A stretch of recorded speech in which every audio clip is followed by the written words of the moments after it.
Donc dans le cadre des rencontres avec mes amis, je suis ravi de rencontrer aujourd'hui Alain Berthe au siège du Rugby Club de Vannes. Et le rugby, bah, c'est une longue histoire, hein, pour toi en tout cas. Tout à fait, c'est une longue histoire qui a démarré précisément en 1965 quand j'ai signé ma première licence. J'avais 16 ans et demi, 17 ans à l'époque. Et puis depuis, ça ne m'a pas lâché. Comment tu es venu au rugby? Parce qu'à l'époque, il y avait quand même peu de Vannais qui s'y intéressaient. Ah, tout à fait, il y avait simplement quelques militaires qui jouaient au rugby à l'époque, parce que les deux garnisons de Vannes fournissaient quelques joueurs. Et en fait, j'ai découvert le rugby chez les bons pères de jésuites à Saint-François-Xavier. J'étais en classe de première, et puis un professeur de gymnastique avait décidé, il a bonne idée sans doute, de varier un petit peu les sports proposés. Et donc, on a fait un peu de rugby comme ça au départ. Et puis après, je suis arrivé au RC Vannes grâce à un copain qui y était avant moi. Et puis tu as amené tes frères aussi. Après, toute ma tribu a suivi, mes deux frères, Jacques et Pascal, m'ont suivi. Plus les copains de notre environnement, puisqu'on a commencé avec beaucoup de copains qui étaient avec nous, voilà, et ça a continué. Et puis tu as maintenant les petits-enfants. Maintenant j'ai des petits-enfants, j'ai le bonheur d'avoir 5 petits-enfants. Il y en a déjà, il y a 3 garçons et 2 filles, à la fois chez mon fils et chez ma fille. Et les 3 garçons font du rugby. Ah bah t'es content alors. Parce que le rugby c'est une vie en fait. Et oui, bien sûr. C'est ta vie même quelque part. Tout à fait, tout à fait. C'est plus qu'un loisir pour moi. Hein. C'est vraiment une vie parce que ça m'a permis sans doute de m'affirmer aussi un petit peu au niveau de la personnalité, de découvrir voilà, un environnement que je trouve extraordinaire. Il n'y a pas d'autre sport, je pense, où on peut autant compter les uns sur les autres. C'est-à-dire que même s'il y a un joueur qui est très très bon dans une équipe, il ne pourra pas faire gagner l'équipe. Il est obligé de compter sur ses copains. Et il faut des besogneux pour aller au ballon, il faut des artistes pour le faire vivre, mais en fait,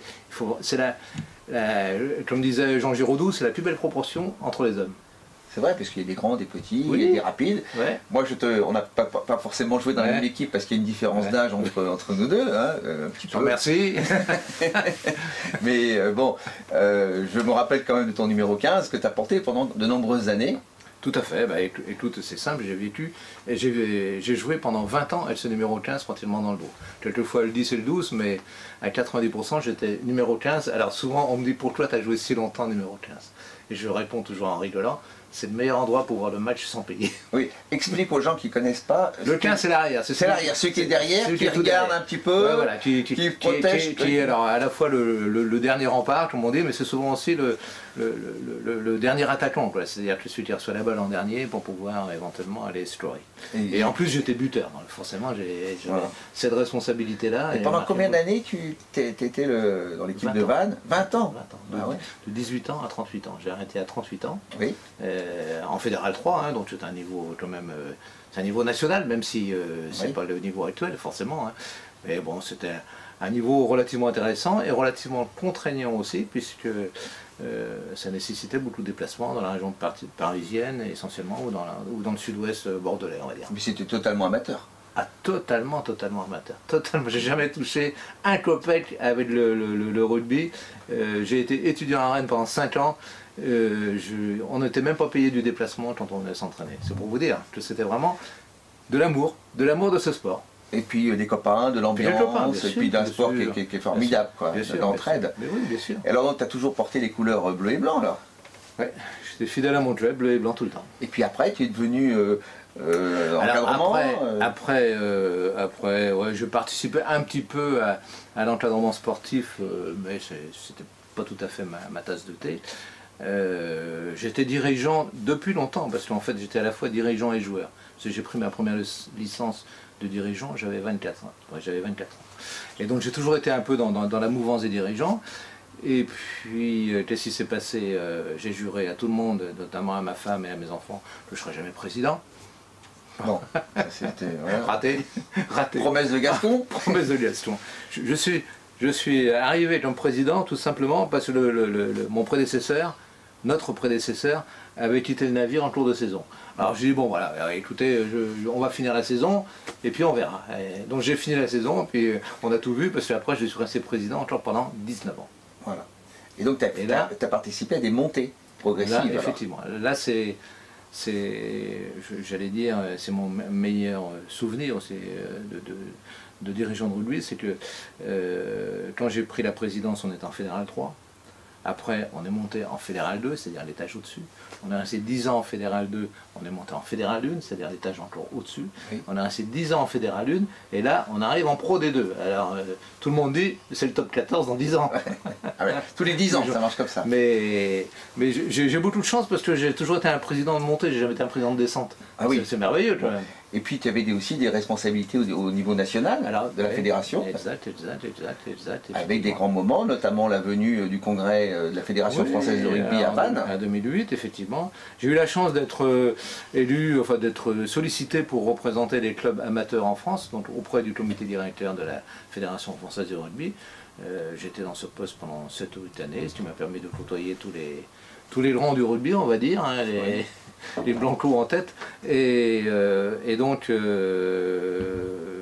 j'ai eu la chance effectivement d'organiser un congrès de la Fédération française de rugby à Vannes en 2008, ce qui fait que Vannes a commencé à être connu au niveau rugby, parce que le rugby c'est quand même un sport du sud-ouest, je ne l'apprendrai pas, mon cher Bruno. Oui, oui, donc oui. Si tu n'as pas un peu la tang, on te regarde un peu de loin. Oui. Et là, je trouve qu'en l'espace de 10 ans, on a un peu renverser cette situation-là, puisque la fédération nous aime bien entre guillemets.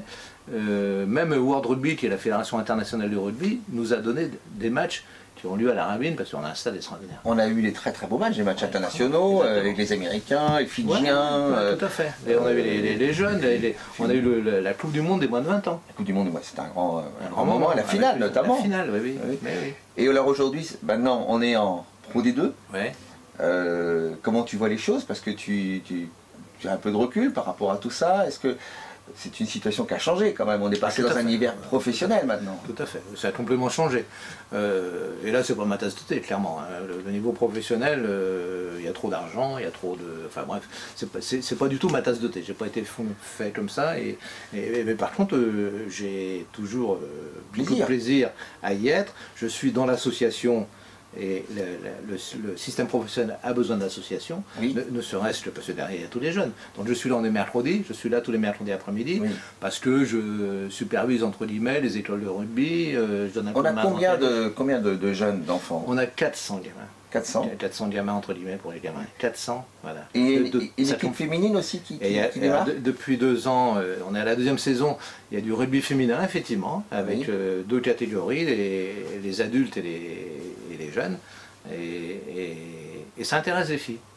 Alors je me rappelle quand on était jeune, en catégorie cadet, junior, on était imbattable. Est-ce que c'est toujours le cas? Oui, c'est toujours le cas. Le RC Vannes, il fait peur dans l'Ouest alors? Tout à fait. Bah, on joue même plus dans l'Ouest d'ailleurs. Ah oui.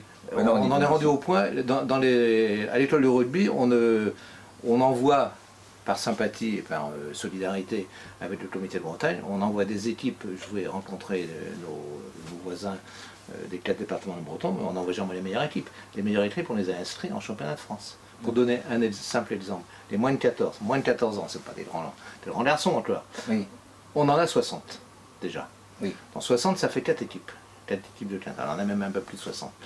Eh bien, les 2 premières équipes seront inscrites au championnat de France. Ce qui fait qu'ils vont à Pau, à Tarbes, à Bayonne, à Biarritz, à La Rochelle, à Angoulême.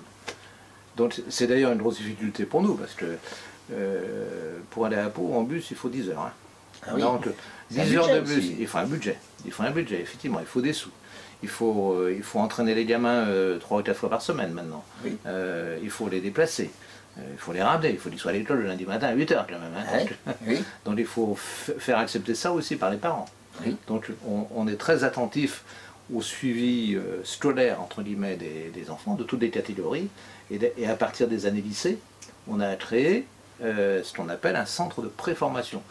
Il y a un centre de formation après pour les oui. seniors, on va dire, enfin pour ceux qui sont adultes. Les catégories lycée, on a des accords à la fois avec le lycée Le Sage pour la partie publique et avec le lycée Minimur, que je situe juste à côté là, du stade, pour la partie privée, ce qui permet à une dizaine et une douzaine de gamins dans chacune de ces structures d'être encadrés. Ah ouais. Et encadrés à la fois sportivement et scolairement. Et ça fait un moment que ça dure, parce que du temps de ma présidence, on va dire, avec mon ami Patrick de Martelot, qu'on a vu tout à l'heure, qui est le médecin du club depuis tout le temps aussi, parce qu'il a démarré en même temps que moi. Il a eu peut-être moins de temps à consacrer à la partie administrative du club, mais il a toujours été là. Et bien, avec lui, en l'an 2000, on avait créé une structure de formation ici, à Joucourtel, avec des cours de soutien scolaires tous les jeudis soirs, en français, en anglais et en maths, parce qu'on avait pris comme challenge que tous les gamins de cette génération-là qui passaient le bac devaient l'avoir. Et ils l'ont tous eu. Et c'est une bonne école. Ah bah oui, tout à fait. L'école de la vie. Exactement. Au-delà du sport, c'est ça. C'est une école. Ça serait quoi ton rêve? C'est qu'un de nos jeunes soit capitaine de l'équipe de France? C'est parce que tu as quand même eu beaucoup de réussite dans ta vie. On commence à voir. Ce qui est intéressant, c'est qu'on commence à voir les grands clubs qui s'intéressent à nous, c'est-à-dire que qui suivent certains de nos joueurs. On a le petit Arthur Cloville que j'ai vu encore il y a 5-6 ans, là, il avait 10 ans maintenant, enfin, j'exagère un peu, maintenant il en a 19, et il joue au Stade Français. Il joue demi-mêlée du Stade Français, titulaire, avant l'Australien qui avait été recruté à prix d'or, et avant l'autre qui s'était blessé. Donc, c'est une réussite pour nous. Ma plus belle réussite, c'est ça, c'est de voir des gamins qui sont sortis de Vannes et puis qui réussissent. Et généralement, ces gamins-là, ils sont reconnaissants. Et donc, grâce à tous ces jeunes, le rugby club de Vannes va continuer à briller au niveau du rugby dans l'ouest de la France. On espère. On a prouvé quelque chose, je pense, en Pro D2. On a un stade magnifique. Une ambiance extraordinaire. Ouais. On est deuxième meilleur public de France derrière Clermont-Ferrand, c'est quand même une référence. Ah oui. Deuxième meilleur public de France.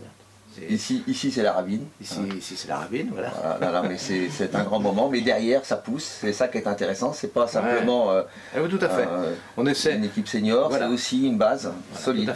Tout à fait. D'ailleurs, le président du club professionnel, Olivier Clerac, on est très conscient et très vigilant là-dessus.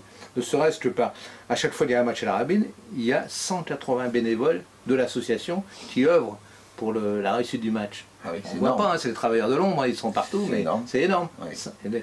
Et donc on est tous enthousiastes avec ça. Les joueurs, là, moi c'est mon côté très affectif, faut que je le dire. Parce que, les joueurs, je suis copain avec tous. Il faut que j'aille les voir, il faut que j'aille les toucher, il faut les embrasser certains. Oui. Je sens qu'il y a du feeling, quoi. Ah oui. Ouais, et puis tu parles la même langue aussi. Oui, exactement. Exactement, je parle la même langue, tout à fait. Bon. Merci Alain pour cette passion et cette belle vie quand même. C'était super. Merci. Ce que tu nous as apporté et ce que tu as contribué à faire pour Vannes. Oui, écoute, je te remercie Bruno parce que tu fais partie aussi des gens qui sont passés par ce club et qui ont toujours, comme beaucoup d'ailleurs, gardé beaucoup d'affection pour le club et toujours essayé de rendre un petit peu ce que vous avez reçu ici. Voilà. Merci à toi. Salut.